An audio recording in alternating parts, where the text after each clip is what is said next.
Okay, kenapa Amar Ahyan selalu kena marah? Okay, sebab Amar Ahyan ni jenis lambat.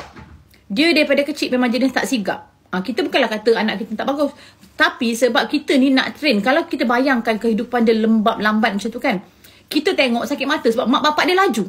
Cakap laju, makan laju, buat kerja laju, kemas barang laju. Sampai dekat dia santai. Jadi kita sakit mata. You kena faham tau. Sebab papa ni dia memang terikut-ikut bonda. Bonda memang seorang yang kerja laju. Mama dulu pun, mama punya family biasa-biasa je korang. Mama punya family biasa-biasa je.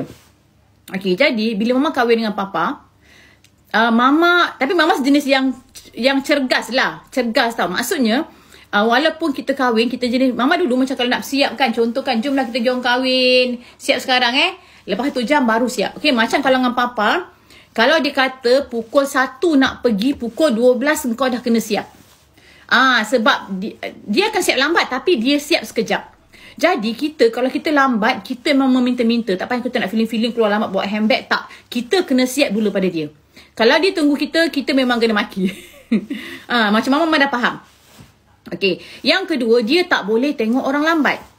Ya, mama soal daripada perempuan. Mama memang jenis perangai macam lelaki sikit, boyish. Memang kasar. Sebab tu macam kerja-kerja macam tangkas-tangkas ni, angkat-angkat barang ni dah biasa lah korang. Kerja aku dulu, seminggu sekali mak aku suka alih perabot. Kejap tolak sana, kejap tolak sini kan. Kita duduk rumah flat, sebut tak kena kan. Barang banyak, 10 kali mengalih perabot. Okay.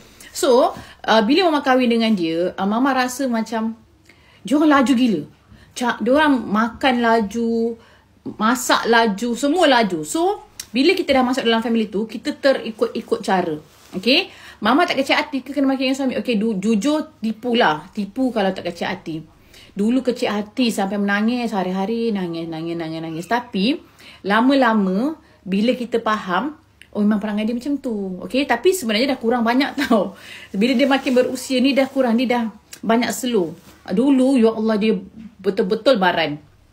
Betul-betul baran. Sebab dia tak boleh tengok orang lambat. Dia tak boleh tengok orang lambat. Dia sangat cerewet. Kalau contoh kemas rumah pun, kalau tak bersih pun dia akan bising. Okay, dia akan bising.